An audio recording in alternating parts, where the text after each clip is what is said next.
경기 인천에 사는 70대 송남순 할머니는 오늘 근처에 사는 딸의 집으로 향하고 있습니다.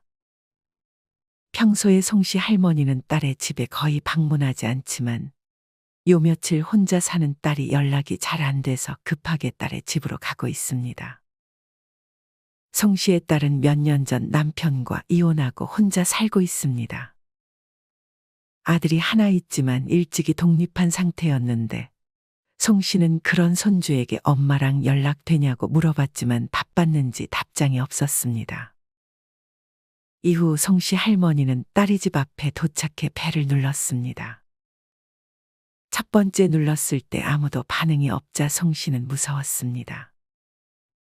주말인데다 날도 덥고 해서 딸이 밖으로 나갈 리 없다는 사실을 잘 알고 있었기 때문이었습니다.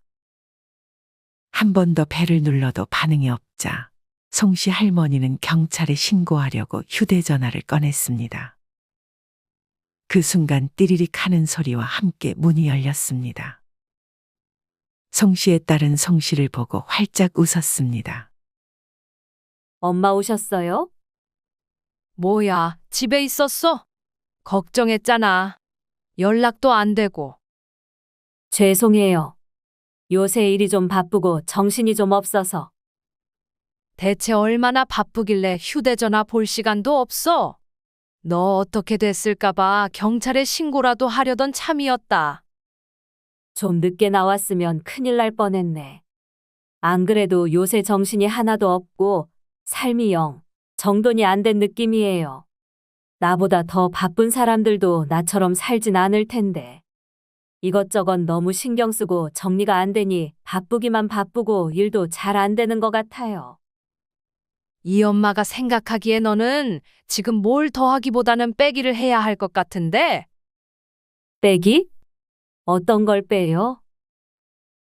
송 씨 할머니는 거실 소파에 앉아 얘기를 하기 시작했습니다. 지금 네 인생에서 불필요한 것들을 줄이는 거지. 그게 물건이든 마음이든. 그런 생각은 한 번도 못 해봤는데. 안 그래도 요새 뭔가 일을 더 하거나 물건을 하나씩 더 사거나 하는 경우가 많긴 해요. 엄마 말 듣고 보니 요새는 내 인생에서 더하기만 하고 있었던 것 같아요. 저도 인생 말년에는 좀 잘 살고 싶은데 이렇게 가다간 말년이 비참해질 것 같아요. 너도 50대잖아. 이제는 불필요한 걸 빼거나 줄여야 할 때야. 그러면 엄마, 뭘 빼야 좋을지 저 좀 알려줄 수 있어요? 그러면 내가 줄여야 할 것 딱 5가지 정도만 알려줄게. 너무 많이 알려주면 머리 아프니까. 딱 좋아요. 첫 번째로 줄여야 할 건 뭐예요? 우선 첫 번째는 지출이야. 말년은 지출이 결정한다는 말 들어봤어? 여기 너네 집 들어올 때도 택배 상자 보이고 지금 이 거실에도 안 뜯은 택배 상자들이 이렇게 쌓여 있는데 이거 다 쓰려고 산 거 맞아? 쓸 생각으로 샀는데 생각해보니 그렇게 자주 쓸 것 같지는 않고 귀찮아서 그냥 저렇게 방치해 두고 있어요. 말년에 비참해지지 않으려면 제일 중요한 것 중 하나가 모두가 알겠지만 돈이야. 돈 없으면 가족이 돌봐줄 거라는 생각을 먼저 버려야 돼. 내 자식은 안 그럴 거라고 생각해도 돈 없는 부모보다 돈 있는 부모한테 잘한다는 것은 부정할 수 없어. 돈을 지키려면 지출을 잘 통제해야 돼. 네가 버는 수입을 늘리는 것도 좋지만 현실적으로 그건 쉽지 않잖아.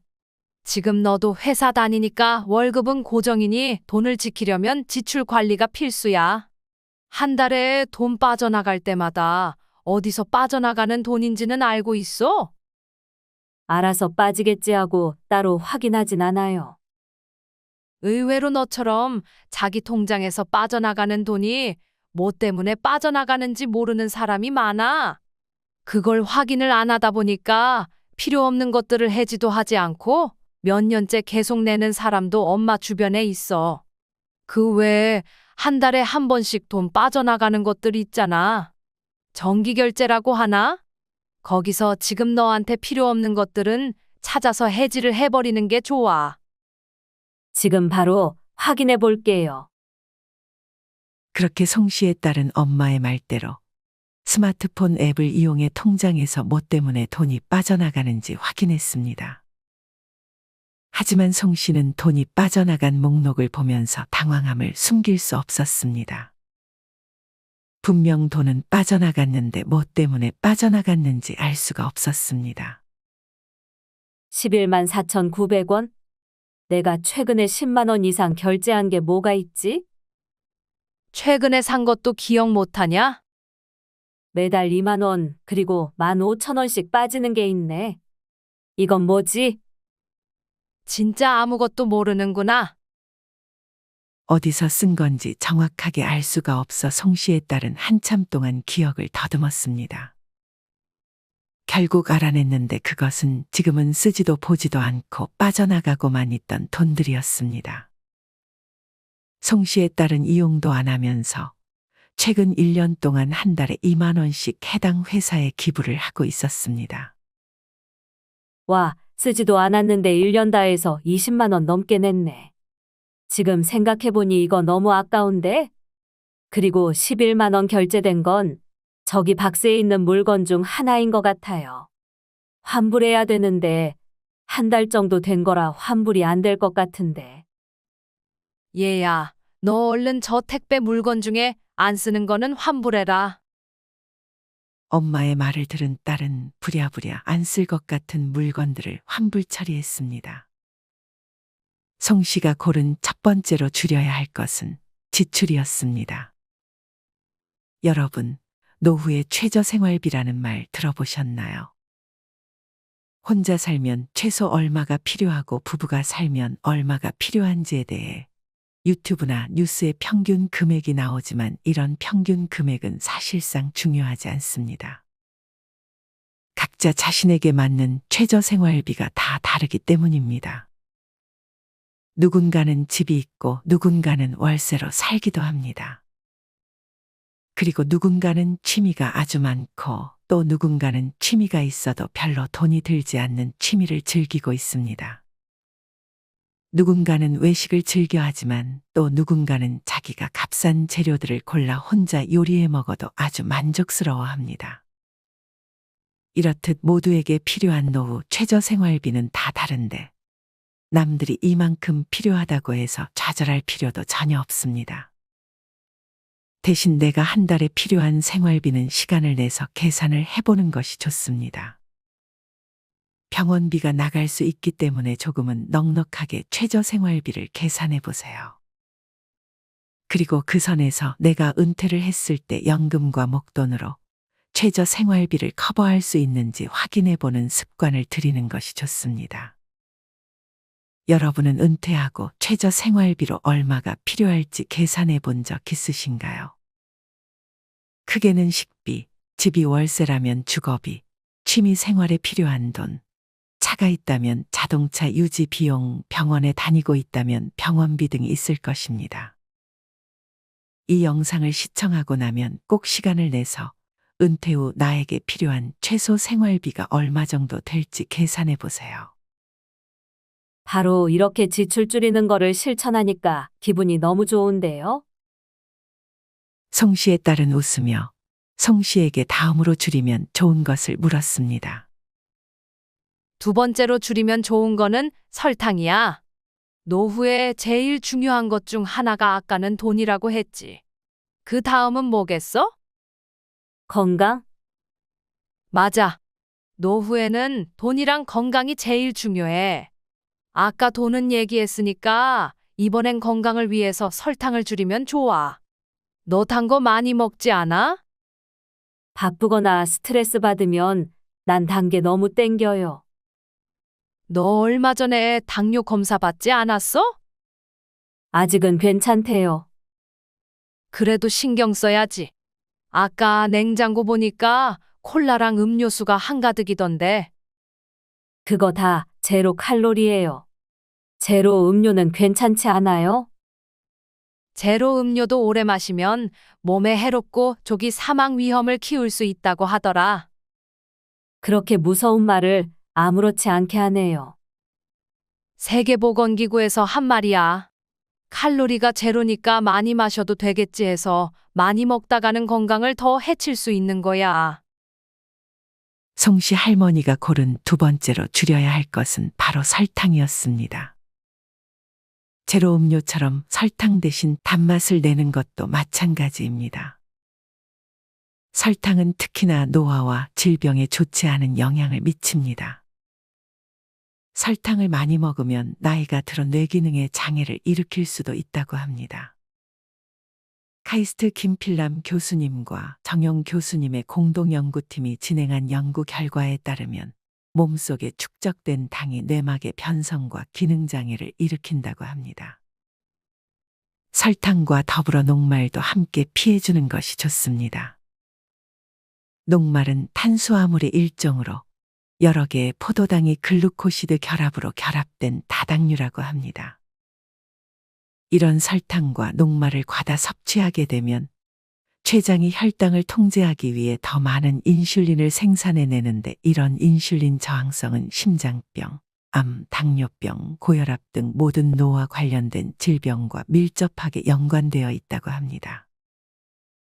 설탕을 끊었을 때 하루 이틀 정도는 무기력하고 기운이 없거나 두통, 메스꺼움 및 집중력 저하가 나타날 수 있습니다. 하지만 그 이후로는 입냄새도 줄고 무기력증과 예민함, 조울증 등의 감정 변화가 완화될 수 있다고 합니다. 그로부터 일주일이 지나면 피부도 좋아지고 그 이상이 지나면 기력이 증가하고 체중 감소로 인해 만성질환을 예방하는 효과까지 있다고 하니 백해무익한 설탕은 나이 들어 줄여야 할 대표적인 음식입니다. 한 번에 끊기는 힘들겠지만 서서히 끊어볼게요. 그렇게 말하면서 딸은 어제 먹다 남은 도넛을 과감하게 버렸습니다. 그 다음 세 번째는 뭐예요? 아무리 봐도 너네 집은 불필요한 물건들이 너무 많은 것 같아. 홈쇼핑에서 신기한 물건 나오면 사는 버릇 아직 못 고쳤어? 딸은 엄마의 말에 반박할 수 없었습니다.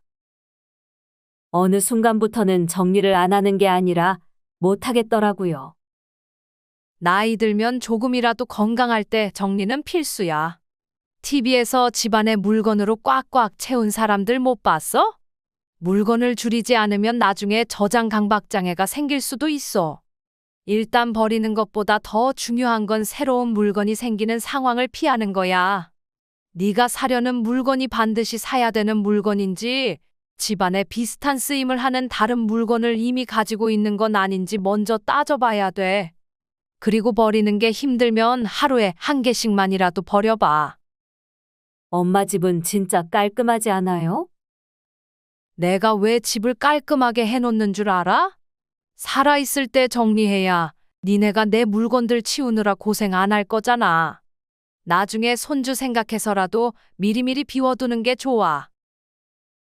송씨 할머니가 딸에게 줄이라고 조언한 세 번째는 집에 있는 불필요한 물건들이었습니다.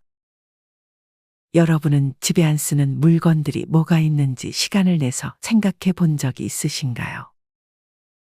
아마 여러분은 프라이팬도 자주 쓰는 프라이팬을 사용하고 컵도 제일 나에게 맞는 컵을 주로 애용할 것입니다. 지금 여러분들의 집에 있는 물건의 양을 줄이면 오히려 장점이 되는 경우가 많습니다. 수납의 측면에서도 그렇고 사고의 위험까지 줄일 수 있습니다. 다들 집에 이 정도는 가지고 있으니까 나도 그 정도의 물건을 놔둬야지 생각하는 것보다 정말 내가 필요한 양의 물건들만 남기는 것이 좋습니다. 도서 50부터는 물건은 뺄셈 마음은 덧셈에서는 나이 들어 절대 사면 안 되는 물건으로 수납 제품을 꼽았습니다. 수납 공간은 물건을 빨아들이는 기능이 있기 때문이라고 합니다.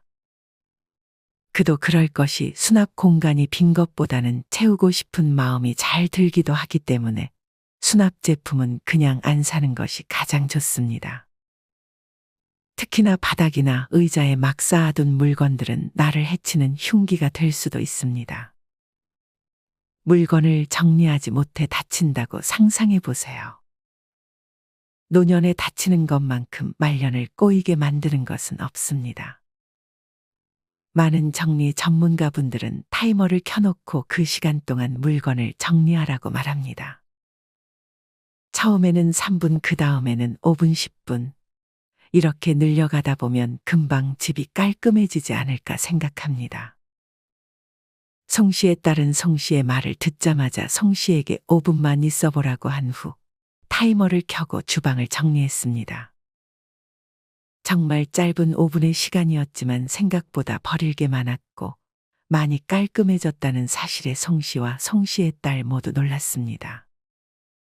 줄이는 게 이렇게 기분이 좋은 거구나. 전 왜 진작 알지 못했을까요? 빨리 다음 줄여야 할 게 듣고 싶네요. 네 번째는 뭐예요? 이제 물건이나 눈에 보이는 것들은 이만하면 된 것 같고 줄여야 할 게 꼭 물건만 있는 건 아니야. 마음과 관련된 거예요? 맞아. 네 번째로 나이 들어 줄이면 좋은 것은 바로 나이 대접 받고 싶어 하는 마음이야. 나이 대접이요? 분리하면 어린 것이 하면서 말하는 사람들 있지? 나도 전에 어떤 나이 든 남자가 젊은 사람이랑 싸우는 거 본 적 있는데 그 나이 많은 사람은 자꾸 말할 때마다 나이도 어린 것이 하면서 얘기를 하는데 정말 보기 싫더라. 근데 누구나 나이 대접은 받고 싶지 않을까요? 나이 대접 받으려면 자기가 나이에 맞게 행동을 잘하면 되는 거야. 그러면 알아서 나이 대접을 해주지. 엄마도 사회생활 오래 하지 않았어요? 엄마가 생각했을 때는 어떻게 행동해야 나이 대접을 받는 것 같아요? 저도 이제 회사 다니면서 부하 직원들이나 모임에서 나보다 어린 친구들이 많은데 항상 그 부분이 고민이었어요.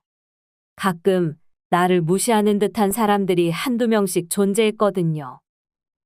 조금 뻔한 말일 수 있지만 내가 맞다는 생각은 버리는 게 좋아. 아무래도 나이 들면 젊은 사람들을 볼 때 왜 저렇게 하나 싶을 때가 있기 마련이잖아.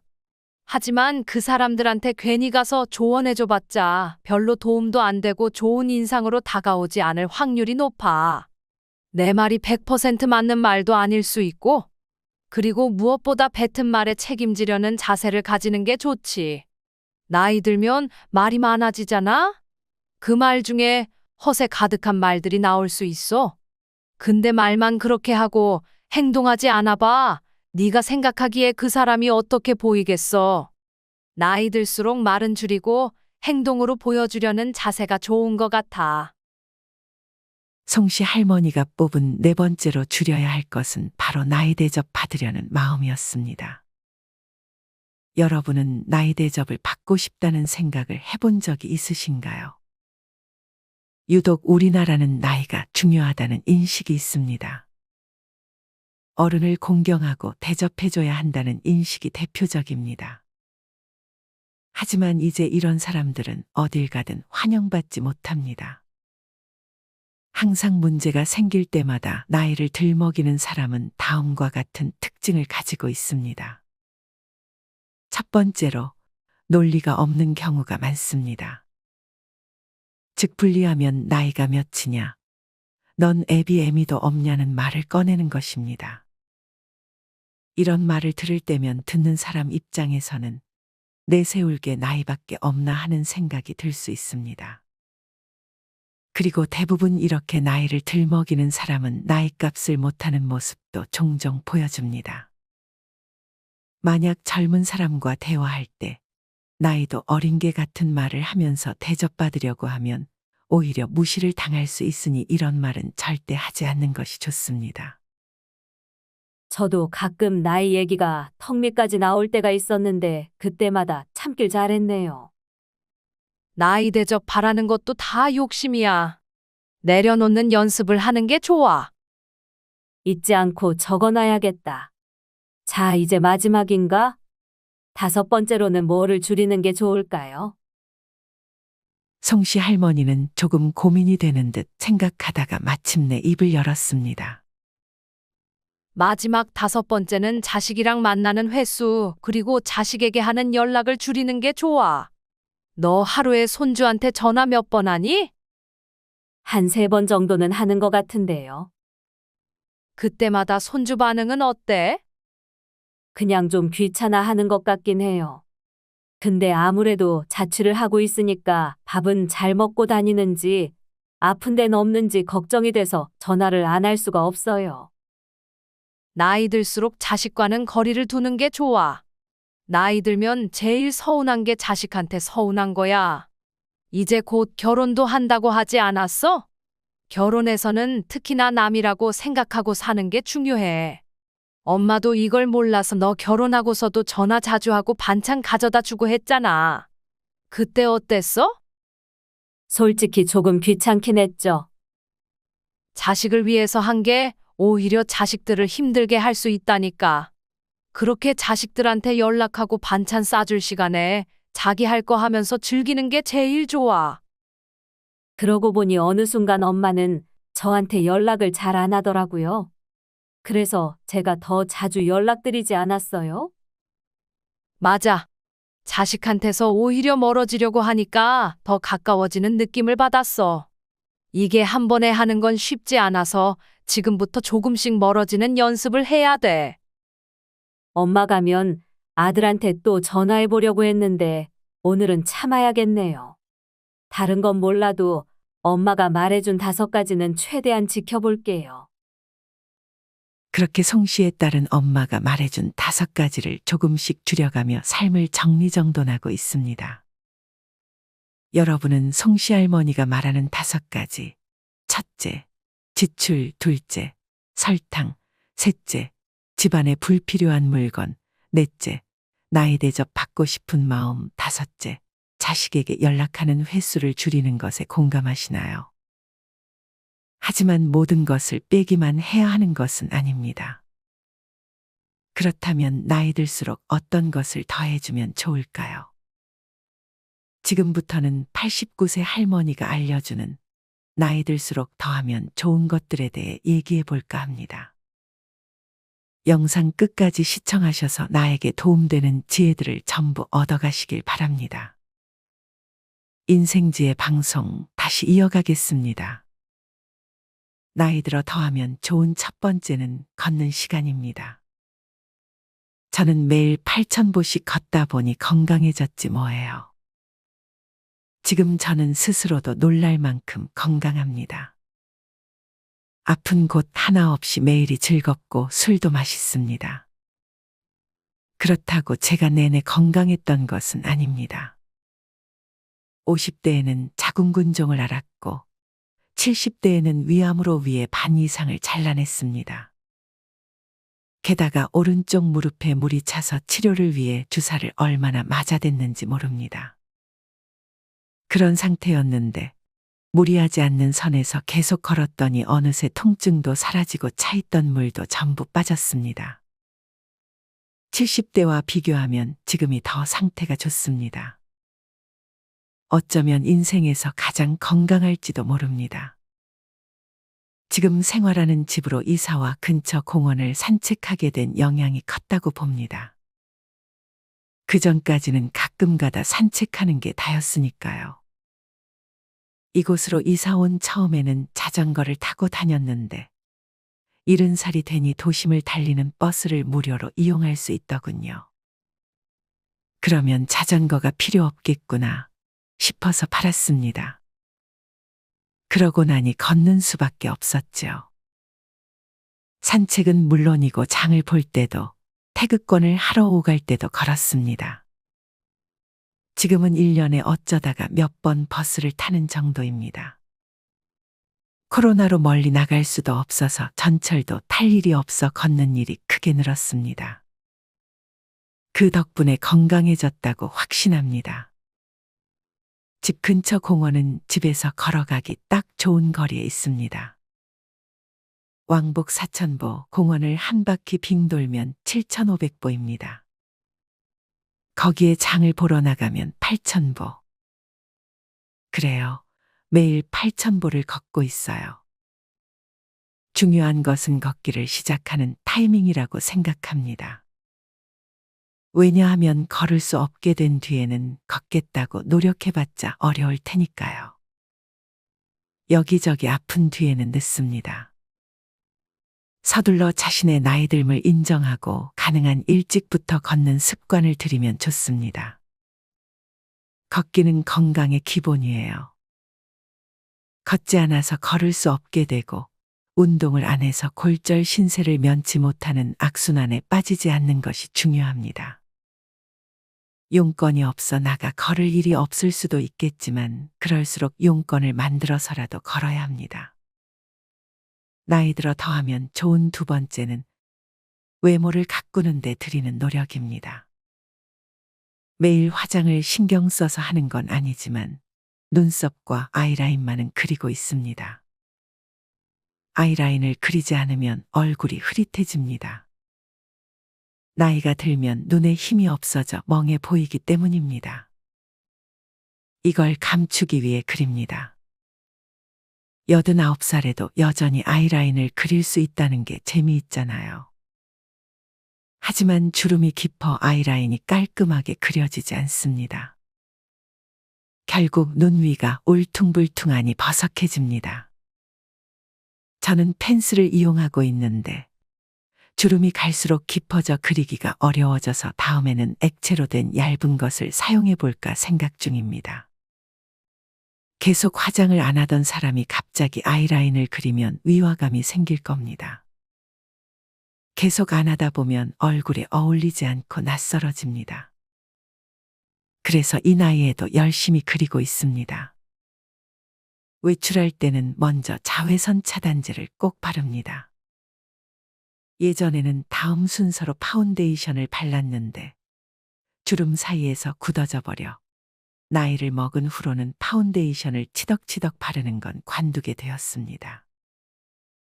그 대신 지금은 파운데이션이 아닌 루스 파우더로 가볍게 눌러줍니다. 태극권이나 마작을 하러 갈 때뿐이라고 해도 너무 할머니스럽게 있는 것도 별로라는 생각이 들어 이 정도는 합니다. 걷는 자세만 살짝 바꿔도 젊어질 수 있습니다.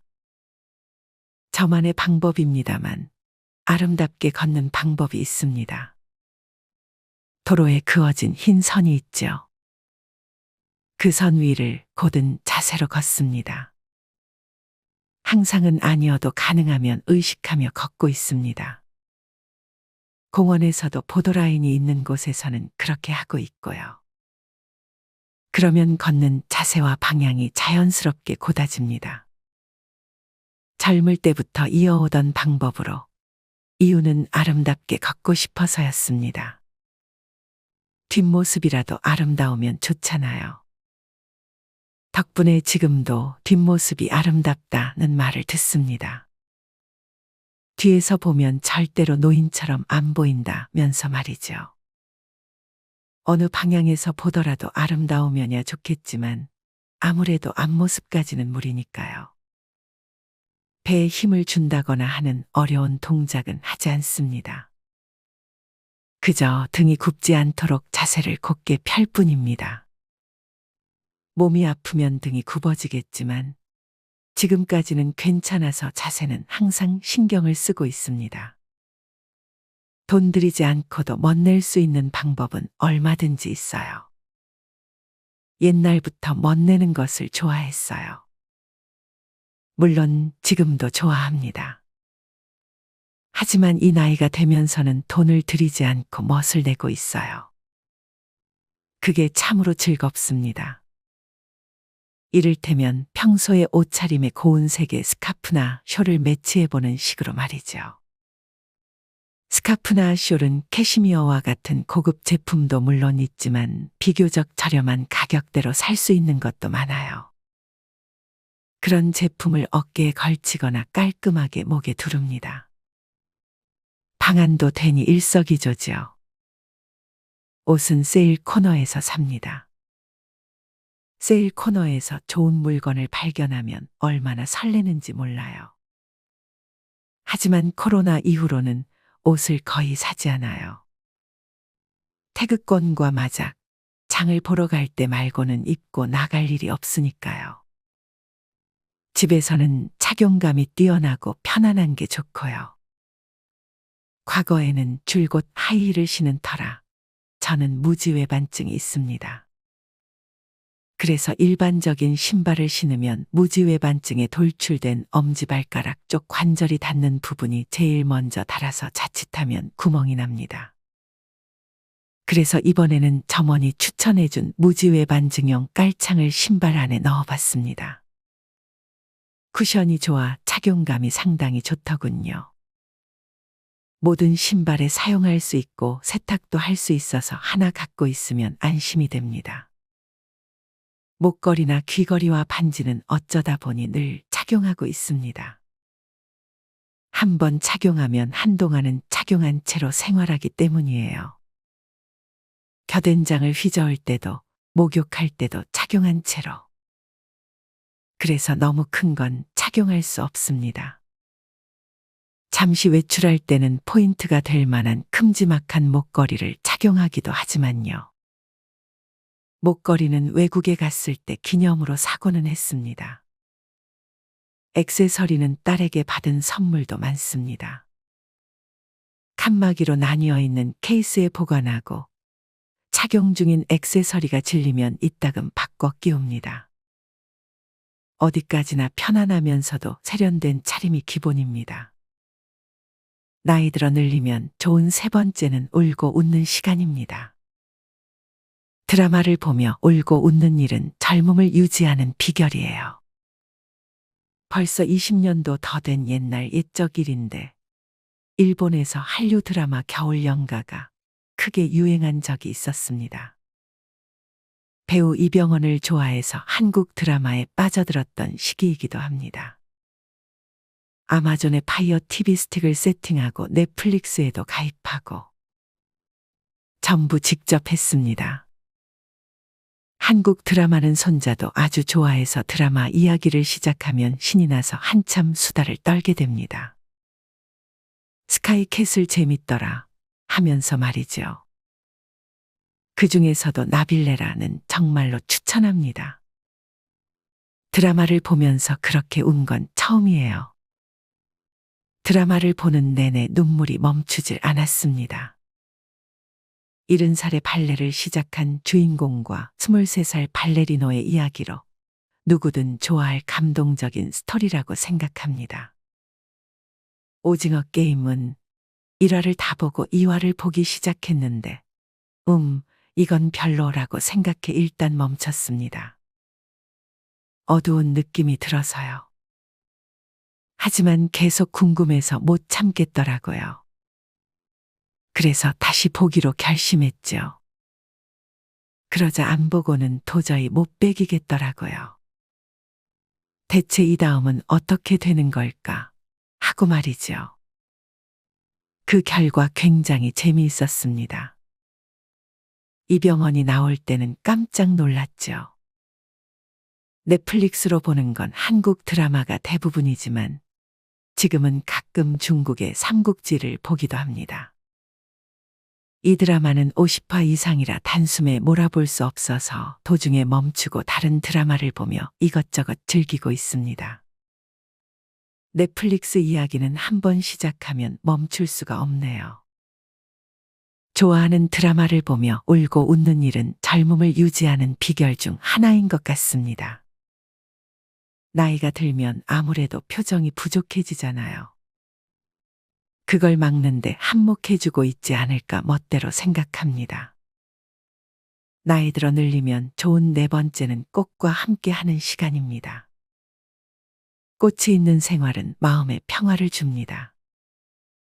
20대 때부터 꽃꽂이에 세계에 기웃거렸습니다. 옛날에는 바느질과 꽃꽂이가 시집가기 전 갖춰야 할 소양 중 하나였습니다. 그땐 의식을 못했는데 원래 꽃을 좋아했던 것 같아요. 연습은 즐거웠고요. 삼각으로 꽃기와 같은 기본만 익히고서 나머지는 제 방식대로 합니다. 아주 제멋대로 하고 있지요. 꽃 이름에 관해서도 무지합니다. 꽃 사진을 트위터에 올릴 때는 꽃 이름을 아이폰으로 검색한 다음 올리고 있습니다. 틀린 이름을 적으면 틀렸어요 라는 말을 듣게 되니까요. 사진으로 찍은 꽃을 검색하는 게 무척 쉽기도 하고요. 그때마다 외웠더니 트위터를 처음 시작했을 때보다도 꽃 이름을 제법 알게 되었습니다. 주변에서 쉽게 볼 수 있는 꽃이면 다 좋아합니다. 제가 살고 있는 단지에는 자유 공간이 있어 주민이 각자 좋아하는 식물을 심고 있는데 거기서 한 그루 받아와 가꾸거나 동네 길가에 피어 있는 들꽃을 조금 꺾어와 작은 꽃병에 꽂고 있습니다. 그래서 꽃을 사는 일은 거의 없어요. 꽃병도 좋아해서 많이 갖고 있어요. 꽃병도 예뻐 보이면 다 좋습니다. 고물상에서 파는 것 중에 좀 좋다 싶으면 삽니다. 결코 비싼 것에는 손 떼지 않습니다. 친구에게 생일 축하 선물로 받은 것도 꽤 됩니다. 나이 들어 늘리면 좋은 마지막 5번째는 배움입니다. 저는 78살에 처음으로 컴퓨터를 배웠습니다. 컴퓨터를 시작한 건 78살 때의 일입니다. 매일 연락을 주고받는 런던에 사는 외동딸이 컴퓨터를 이용하면 무료로 통화할 수 있어요 라고 한 말이 계기가 되었습니다. 그 당시 국제 통화료가 굉장히 비쌌거든요. 그리고 좋아했던 동방신기의 유튜브를 보고 싶다는 이유도 있었고요. 맥을 사면 1년 수강료 9,800엔으로 1년간 컴퓨터 강좌를 마음껏 받을 수 있다는 정보도 딸에게 들어 망설임 없이 맥을 샀습니다. 처음에는 아무것도 몰라 쭈뼛거리기 바빴지만 수업이 진행될수록 무척 즐겁더라고요. 이런 것도 할 수 있어 하면서 매일매일이 놀람의 연속이었죠. 게다가 1:1 수업이어서 어떤 질문을 해도 멋진 젊은 선생님이 정성껏 알려주었습니다. 1:1 수업은 1시간, 그룹 수업은 2시간. 13인치의 노트북을 짊어지고 긴자까지 오가는 일은 고됐지만 거기서 사귄 친구와 함께 밥을 먹고 백화점 옥상의 무료 휴식 공간에서 챙겨온 과자를 먹으며 이야기를 나누면서 1년을 매우 즐겁게 보냈습니다. 그 후에도 수업을 더 들을 수 있어서 주 1회씩 3년을 다녔습니다. 뭐든 배우고 싶다고 생각하면 어떻게든 방법이 생깁니다. 고등학교를 졸업하고 도쿄로 왔습니다. 사교 댄스에 빠진 적도 있고 꽃꽂이도 배워보고 마작에 빠지기도 했습니다. 그리고 결혼을 했고 딸을 낳고 이혼을 했습니다. 그 이후로는 다양한 일을 했습니다. 꽤 오랜 시간 언니가 하는 찻집에서 일손을 도왔습니다. 화장품을 좋아해서 화장품 영업을 한 적도 있습니다. 찻집의 단골 손님에게 카탈로그를 건네며 영업을 하기도 했죠. 하지만 그것만으로는 금전적으로 감당이 안 돼 생활은 어렵고 고됐습니다. 아동 수당이 정말로 귀한 돈이었습니다. 원래 옷을 좋아하고 모양 내는 것에 관심이 있던 터라 50살부터 정년까지는 신랑, 신부의 의상 선택을 돕는 의상 코디 일을 했습니다. 그리고 정년을 계기로 그곳을 관두고 70살까지 국가공무원 공제조합연합회의 호텔에서 의상 코디 일을 맡았습니다. 70살에 일을 관두고 나서도 한가롭게 지내지 못하고 이상하게 바쁘게 보내고 있습니다. 당시 인기가 많았던 TV 드라마 사랑한다고 말해줘 별의 금화에서 등장인물이 수어를 쓰면서 수어 열풍이 불었던 적이 있습니다. 그 영향인지 당시 수어를 배우고 싶어 동네 구청에서 주최하는 수어 강좌에 일주일에 한 번, 하루도 빼먹지 않고 3년을 다녔습니다. 지금도 일상 대화 정도는 수어로 말할 수 있습니다. 지금 살고 있는 단지에도 농인 부부가 계셔서 그분들과 수어로 수다를 떨기도 합니다. 다니는 성당에서 농인들의 통역도 담당하고 있습니다. 성당에서의 제 지정석은 언제나 수어석입니다. 홀로 살아나갈 수밖에 없다면 거창하진 않아도 혼자서도 즐길 수 있는 다양한 취미를 만들어야 한다고 생각합니다. 그러나 제일 중요한 건 매사에 한계를 정하지 않는 것 이 아닐까요? 나이가 많아서 못한다. 이 생각을 일단 머릿속에서 밀어낸 뒤 궁금하면 먼저 문을 열어 노크해 보세요. 그러면 그 문은 열릴 겁니다. 설령 물이었다고 해도 다른 문이 열릴 가능성도 높아집니다. 새로운 친구와 같은 행운도 덤으로 따라옵니다. 손해볼 건 아무것도 없어요. 그리고 또 한 가지, 높아심에서 말씀드리자면 그냥 즐겨라. 이것 말고는 없다고 생각합니다. 여러분은 인생에서 무엇을 더하고 무엇을 빼면 좋다고 생각하시나요? 오늘 영상에서 말씀드린 것 이외에 여러분의 다양한 의견을 댓글로 남겨주세요. 이상으로 오늘의 영상을 마치겠습니다. 우리 모든 구독자분들의 행복한 여생을 응원합니다.